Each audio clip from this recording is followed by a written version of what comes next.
সরকার গঠনের প্রথম 100 দিনে বিএনপি এবং তার বিভিন্ন অঙ্গ সংগঠন যেমন ছাত্রদল, যুবদল, শ্রমিক দল, স্বেচ্ছাসেবক দলের নেতাকর্মীদের বিরুদ্ধে নারীর প্রতি সহিংসতা সংশ্লিষ্ট 108টি গুরুতর অভিযোগ উঠে এসেছে। এর মধ্যে রয়েছে 69টি ধর্ষণ, 15টি গণ, 12টি ধর্ষণ, 9টি ঘটনায় ধর্ষকদের আশ্রয় প্রশ্রয় দেওয়ার অভিযোগ উঠে এসেছে। একই সময় বিএনপির নেতাকর্মীদের বিরুদ্ধে 287টি খুনের ঘটনাও বিভিন্ন সূত্রে উঠে এসেছে। দেশ জুড়ে 915টি খুন, 209টি ধর্ষণ, 3496টি নারী ও শিশু নির্যাতন, 196টি অপহরণের ঘটনা ঘটেছে। একই সময়ে 294টি ছিনতাই, 90টি ডাকাতি, 2214টি চুরি এবং মাঠ পর্যায়ে কর্তব্যরত পুলিশের উপর 129টি হামলার ঘটনাও রেকর্ড করা হয়েছে। জননিরাপত্তার এই নাজুক পরিস্থিতি দেশের সামগ্রিক স্থিতিশীলতার জন্য একটি বড় চ্যালেঞ্জ হয়ে দাঁড়িয়েছে।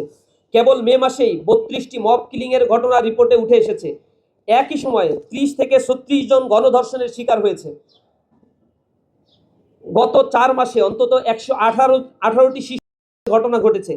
কেবল মে মাসেই 215টি নারী নির্যাতনের শিকার হয়েছে, যার মধ্যে 56 জন প্রাণ হারিয়েছে।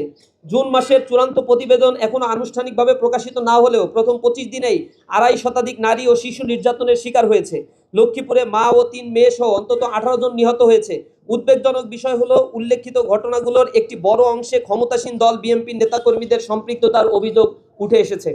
এসব পরিসংখ্যান স্পষ্টভাবে নির্দেশ দেয় যে রাজনৈতিক আশ্রয় প্রশ্রয়ে একটি অপরাধী চক্র দেশের আইন শৃঙ্খলা পরিস্থিতিকে মারাত্মকভাবে অবনতির দিকে ঠেলে দিয়েছে এবং সারা দেশে জননিরাপত্তা আজ গভীর সংকটের মুখে পতিত হয়েছে।